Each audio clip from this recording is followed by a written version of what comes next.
But this is one more thing I'm going to ask you to do before we get to the message today. I'm going to ask you if you would right now, please pull out your phone. Pull out your phone. I can tell if you're shifting in your seat or not, okay?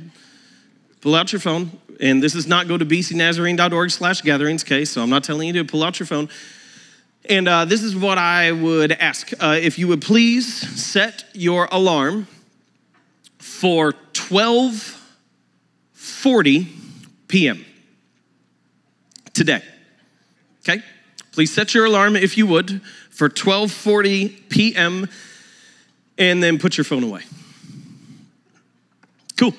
If you have your Bible with you, we're going to be in Genesis chapter 28 this morning. Genesis chapter 28. We have been tracking with the story of Jacob, and the scene that we're going to look at his life today is a little bit out of order from some of the other scenes that we have seen in Jacob's life. The scene that we are going to look at today happens at a unique time. He has just stolen his brother's blessing, his brother's inheritance from him. He has not yet realized all the things that God is going to give him. We've talked in the last couple weeks about his wives and his kids and all those blessings that God gives him. And yes, I did say wives, but that's unique to that story. That's not your prayer. That's not your prayer. Different time and place. And so he's at this kind of incredible crossroads in which he is anxious and anticipatory about all the things that God is going to do, and yet at the exact same moment afraid. Because while God has promised him great things, he does not have anything. He is alone, and he is scared. And we see this scene from his life in which God does something incredibly powerful. And so we're going to be in Genesis chapter 28, starting in verse 10, and it says this: Meanwhile, Jacob had left Beersheba and traveled toward Haran. At sundown, he arrived at a good place to set up camp and stop there for the night. Jacob found a stone to rest his head against and lay down to sleep. As he slept, he dreamed of a stairway that reached from the earth up to heaven. Stairway to heaven in the Bible. Some of you didn't know. And he saw the angels of God going up and down the stairway. At the top of the stairway stood the Lord, and he said, I am the Lord, the God of your father Isaac, the God of your grandfather Abraham, and the God of your father Isaac. I want you to see this. The way that the Lord phrases this is so important. He says, first off, he says, I am the Lord, like blanket statement. It doesn't matter who you are. It doesn't matter what you think. I am the Lord. And yet he shows that it was personal for his grandfather. He says, and I was recognized as the God of your grandfather Abraham and the God of your father Isaac. But he doesn't call Jacob his God yet, because Jacob's not there. And so while he's the Lord, regardless of what you think, he is not yet his personal God. He doesn't have a relationship with him. You can inherit a lot of things from your family. Some good, some bad. Don't elbow your spouse right now. You inherit a lot of things from your family, but you cannot inherit their faith. You have to make that decision on your own. And so what we're going to see within this is the process of the Lord becoming Jacob's God. And not just his parents and grandparents' God, but becoming his God within there. So he says, I am the God of your grandfather Abraham, the God of your father Isaac. The ground you are lying on belongs to you. I am giving it to you and your descendants.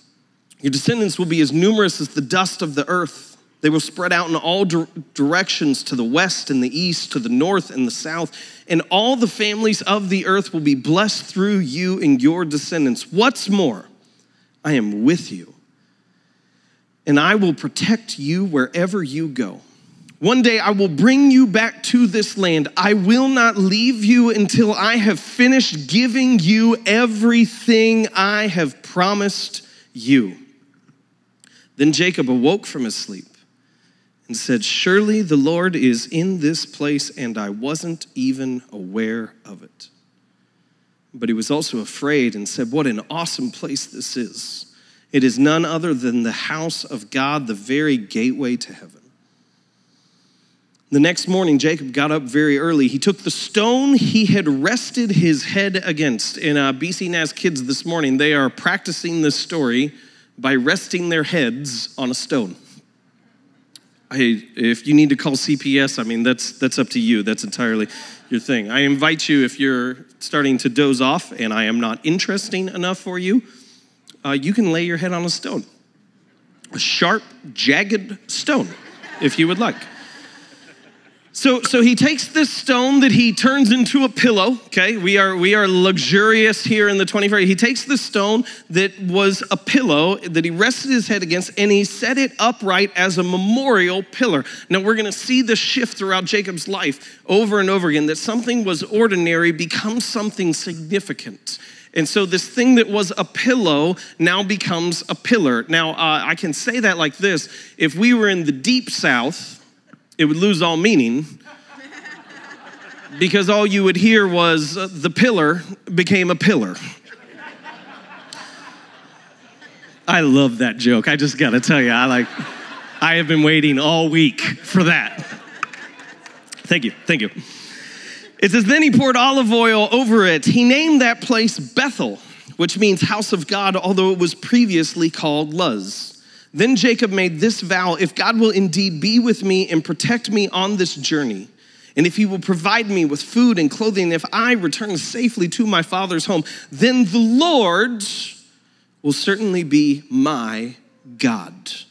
And this memorial pillar I have set up will become a place for worshiping God, and I will present to God 1/10 of everything he gives me. I want to comment on this real quick. This is not our focus for today, but this is what you see, is that as Jacob is accepting the Lord as his own God, as he is claiming ownership of this relationship, he is not passive. He is active within it. Like part of that relationship is not just him receiving what God has done, but beginning to contribute back to God, right? It's not just, right? I know there's a lot of you. I didn't hear anyone. My goodness, this is the quietest the room has ever been. Are we in a library? Come on, this is church, okay? And so it's not just accepting that is an important piece, but he contributes back. And I think so often when we talk about this in this context of contributing or giving, it feels so harsh and so obligatory. And that's not how Jacob sees it within this. It's a matter of, when you view it like this: if I view that everything that I have, God has given me, then my contribution back is not like a deposit. Like, it's grateful. Like, when I understand that everything I own and all my belongings came from God anyway, every blessing that I have came from God anyway, then a contribution back is done with joy and not obligation. Does that make sense? Okay, good. We're moving. All right, this is what I'm gonna need. I'm gonna need your help today. And I'll explain why I'm going to need your help. And I've talked about this, Reese, but I just want to make this abundantly clear. I've had this realization that when it comes to especially this part of the service, that this is something that we do together. And if it's not something that we do together, if the sermon is not something that we are equally proclaiming and participating in, then the reality is that I cease to be a preacher and this just becomes a presentation. And instead of this being a message, then I become an entertainer. And I have no desire to be an entertainer, just to be clear. My family laughs at me enough. I don't need all of you laughing at me as well. I mean, you can laugh at me, that's fine. I don't want you to get nervous about that. If what we do in worship is not our mutual engagement, our mutual calling out, our mutual proclamation of who God is, then what happens is that worship simply becomes us coming to see a cover band that plays someone else's worship songs. And I don't have any anticipation that any of you are willing to get up early on a Sunday morning to go see a cover band, right? If you do, we need to talk because you need better taste. Like, you don't wake up early to go see a cover band. And so that's for me. I want to send you out of these doors on a Sunday morning. I want to send you out of these doors with momentum to carry this out in your life. But at the same point in time, I want this to be something that we mutually declare. Amen? So I'm going to need your help today. So turn to your neighbor. The title of the message today, I want you to give it to him. The title of the message today is It's Time. Now turn to the person on your other side who you like a little bit less and just revealed that, and then shrug it off and like, no, that's not true, and tell them again. Say, it's time. I want to take you back to that time in your life that we all had. For some of you, it was with your parents. For others of you, it was with a teacher or another authority figure in which you tested the limits. You tested the line as to what was allowed. And like you knew there were possible punishments. You knew there was discipline. You knew you might get yelled at or privileges taken away or spanked if you grew up in that household. Like you knew that was there. You knew it was a possibility, but you also knew that the line had some wiggle room, right?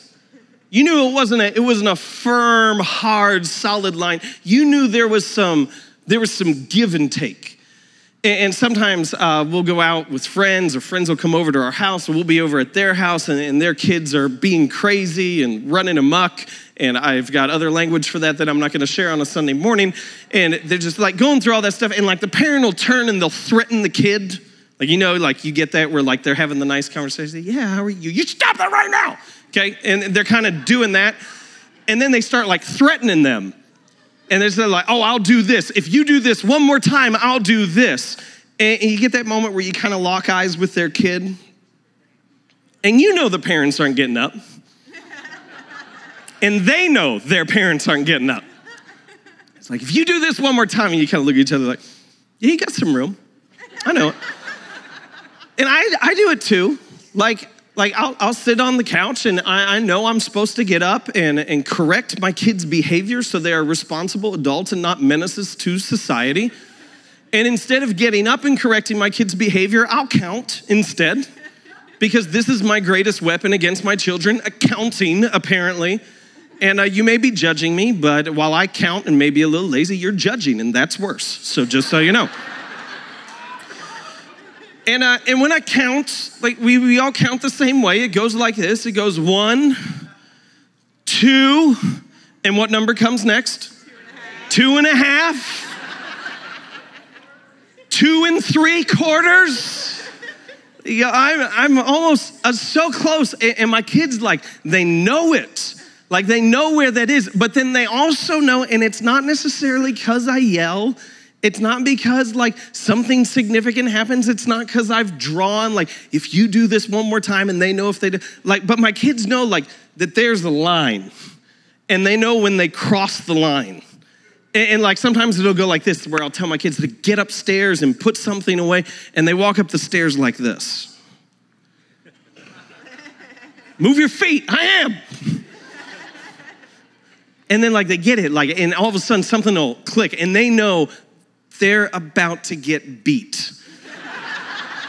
And those feet start moving a lot faster. And my kids, every single time, what they know is they know it's time. Like, we don't press it any further. Like, we can't test them any further. It's time. Like, we need to move. We need to go. We need to act right now, right? Anyone grow up in that where you know, like, all of a sudden, it's time. I need to go. And this is my hope for you today. I want to be really clear on this. My hope today is that you will tell that to yourself. Is that you will be able to go to yourself and you will be able to say, it's time. And I've sat on this long enough. I've delayed this long enough. I've hesitated long enough. I've given myself enough excuses. I've acted like there's going to be some future circumstance that is ideal. And that you will be able to look at your life and you will be able to go, it's time, right? Like, it's time. And I love my Celebrate Recovery friends. I see them all the time. They're going to people. There you go. I love you guys. Just love it. And they go to people all the time and say, don't wait. Like, don't wait to start to get better. Don't wait to move towards health. Like, it's time. You have to decide right now. For some of you, as we talk about inviting your friend, you have waited for the ideal circumstance to invite a friend. And I want to tell you, this is as ideal of a, oh my goodness, I couldn't pick that up because the paper is so thick. You see how much we care? You can't tell how thick the paper is. And that you'd be able to go like, it's time, I need to move on this. Or you've been holding off on serving and participating in the mission of what God is doing and his call upon your life, and that you would be able to look at that and to go, it's time. I'm not making excuses anymore. I'm not waiting for something anymore. It's time. I need to act. I need to go. And some of you, maybe on the other end, you did this unique thing, not a lot of you, but some of you, that you signed up to serve, and then you quit returning our phone calls. And I just want to tell you, man, it is one thing to ghost a friend or to ghost an ex-girlfriend or boyfriend, but to ghost your church, like that's another thing entirely. And you go, okay, I need to return that phone call. It's time. I actually need to act. And I had this a couple weeks ago, where after a service, it just didn't go well. And sometimes that's me. But if we're gonna be honest, sometimes it's you. And sometimes you don't come up here nearly with enough caffeine in your body to do what we're seeking to do on a Sunday morning. But I have news for you. I never take caffeine, and I had half a cup of coffee this morning. So I have enough caffeine for all of us, just so you know. But I had this moment where it didn't go well. And so I just kind of went to a back room within the church, and I was praying, and I was thinking, I was like, what is going on with this? And I remember this lesson that I had learned as a kid. When I grew up, I played a little bit of baseball, and I was a pitcher.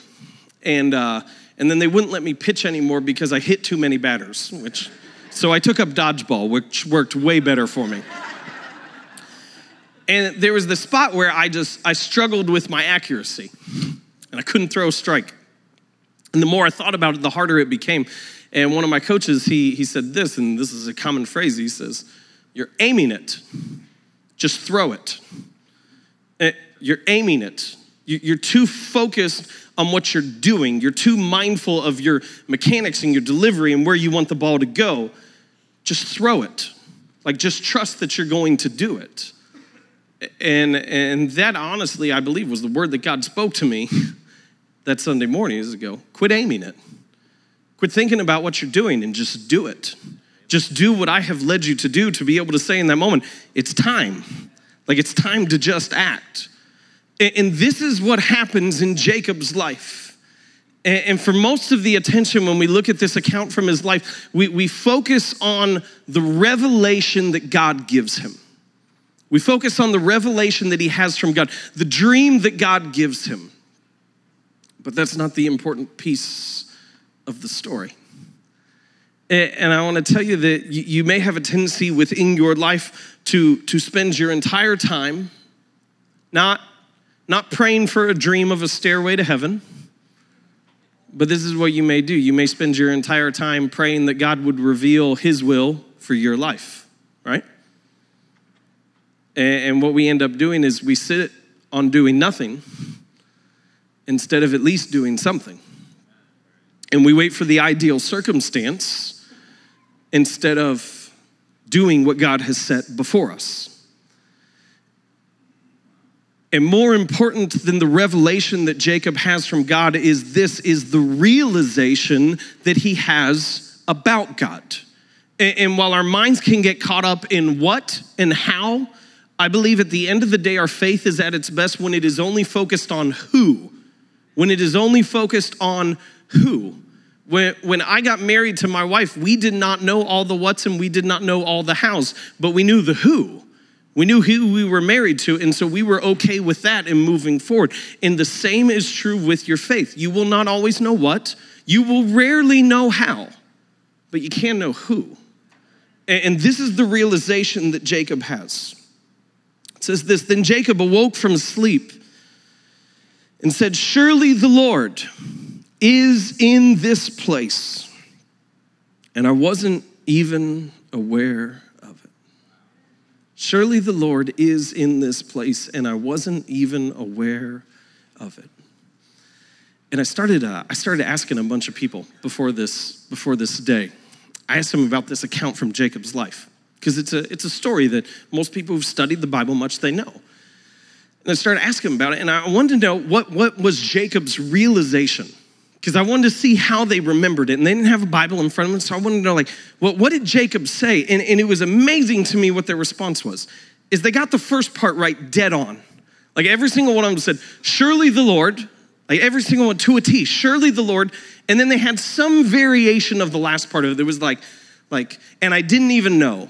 And I wasn't even aware of it. And I didn't realize it. But they got the essence of the idea. And so they had the first part nailed. And the last part, they had the general idea. But this is what fascinated me, is every single person who I asked changed a part in the middle. And while they had the surely the Lord, and I wasn't even aware of it, they switched one word. And they switched it to surely the Lord was in this place. And I get it, because the dream had happened. Like, he had woken up from the dream, and so it's easy to think that. But I think that's often how we think. And instead of realizing that God is here, we think he was here. Like, if we could go back to another time where things were better, where life seemed easier, where we were used to the more traditions and customs that we had, that's where God acted. Or maybe we think it like this. We don't think of it in a past tense. We think of it in a future tense. We think God will be here. Like, once I get things a little more situated, once I get stuff going better, that's when God is going to act. I had a conversation with a pastor friend just the other day, and I didn't correct them because I try not to do that a lot, because I can be a jerk when I do that. But they were going through, and they were talking about the kids and the youth in their church, and they said, we need to invest in them because they're the church of tomorrow. And I just bit my tongue. I was like, no, they're the church of today. Like, they're not the church of tomorrow. You heard that this morning, just a minute ago. Like Danelle shared. My daughter said to me, the devil doesn't win.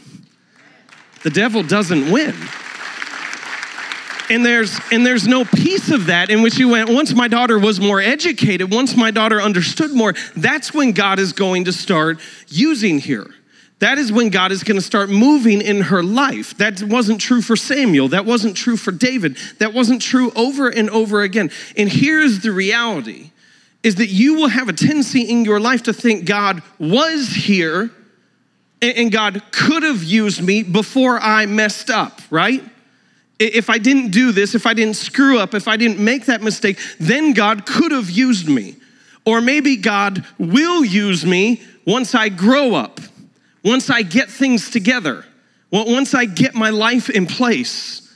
And Jacob has the realization is that yes, God was in the past, and absolutely God will be in the future. We know that. But more important than either of those is the fact that God is here in this moment. Because here's the deal. If God is, I need to step away from the baptismal. I did that the last service too. I make the tech people really nervous. I'll try to step back. If God is here in this moment, what that means is regret is a choice, but not a reality.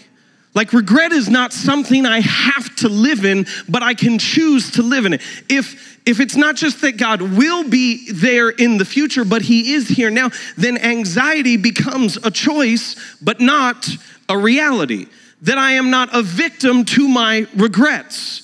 And I am not a victim to circumstances I can't control, because God is here right now. Come on, I know some of you are aware of that. That God is here, present in this moment.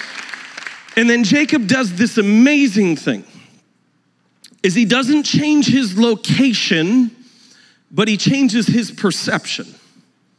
He doesn't change everything that's happening in the moment, but he changes how he looks at it. Because here's the reality. It's not that God wasn't present, right? It's not like all of a sudden God wasn't present and they showed up and Jacob was like, oh, you like the guest at your house who just kind of walked in and you didn't realize, and they're helping themselves to your fridge and you're like, oh, you're here and you're helping yourself. Fantastic, that's awesome. That's not what happens in this account. It's not that God wasn't present. It's that Jacob wasn't, right? It's not that God wasn't there. It's that Jacob wasn't there. And we understand he has reason why, right? Like, he's on the run from his brother. He's a little scared. He has nothing. He is at a place, the place was called Luz. You know what luz means? Nothing. Like it's inconsequential. It doesn't matter. And so Jacob's at this spot of this place where he's fearful, he's afraid, he has nothing, and he's at a place that doesn't matter. And so we would excuse him for not being present, right? Because he's got good reason not to be present. But because he wasn't there, he didn't realize that God was here. And this is what I want you to see today. That the here that matters will never come if I'm there. Like the place in your life where you find significance and belonging and meaning, you will never realize that if you're living in regret or if you're living in anxiety of the future. You will never realize what you have found if you are not present in this moment. And so this is the perception shift that Jacob has. It says this, if we can look at it in verse 19, it says, he named that place Bethel, which means house of God, although it was previously called Luz. That's just fun. Turn to your neighbor, tell him Luz. Say, I loves you. But this place that has no meaning, this place that doesn't matter, same place, same circumstance, same scenario, is now Bethel. What meant nothing is now house of God. And I want to ask you today, I think this is maybe the most important question I could ask you. Are you living in Luz? Or are you living in Bethel? Like for your life, are you living in Luz? Is it meaningless? Is it nothing? Are you just moving through? Are you stuck in that God was? Or are you only hoping that God will be? Or have you had the realization of God is? And so even though I may be worried about what happened and concerned about what will happen, I can acknowledge in this moment, he is. Like he is now. And I think there's this massive difference, and we talk about it like this, like somehow the idea of to like anticipate and be excited about what's yet to come is somehow disrespectful to God. And let me explain it like this. So every night, I just know what's going to happen when my family sits down to eat. I know what we're going to have happen because it's always the same reactions. Is I'm going to have one of my kids that doesn't care about what they're eating. I'm going to have two of my kids that don't like what we're eating. And then the fourth kid is going to be thrilled about whatever we're eating. Like that's just kind of how it works. And so like we'll be like, we're having pizza. Like, I hate pizza. Like you're a child. Like, who hates pizza? And so... And what will happen within this is two of my daughters, every single meal, will take the food out of the serving dish and we'll put it on their plate and they'll look at it and they'll be like, do I have to eat that? Do you want to sleep inside? I'd like to say I don't say that, but it's happened. And they're like, look at it, and they'll just be disgusted with what they have. And then my son, who's 2, this is what he does, is I'm attempting to teach him that the plate, while a container for your food, right? That's partially what the plate is. Like you take it from the central serving dish and then you put it on your plate and it holds your food. While a container for your food is also a barrier for your food. Does that make sense? And he doesn't understand that. Like he doesn't understand if it's in the middle of the table, it's fair game. But if it's on my plate, it is mine, right? Like Joey doesn't share food. That's how I feel in that moment entirely. Like, and what my son doesn't understand is like, we'll set it down and we'll put the food on the different plates and we have to watch because like we always have to have one adult at the table because he'll just climb on the table and start looking at everyone's plate and then he'll just grab stuff and put it back on his plate. Be like mashed potatoes.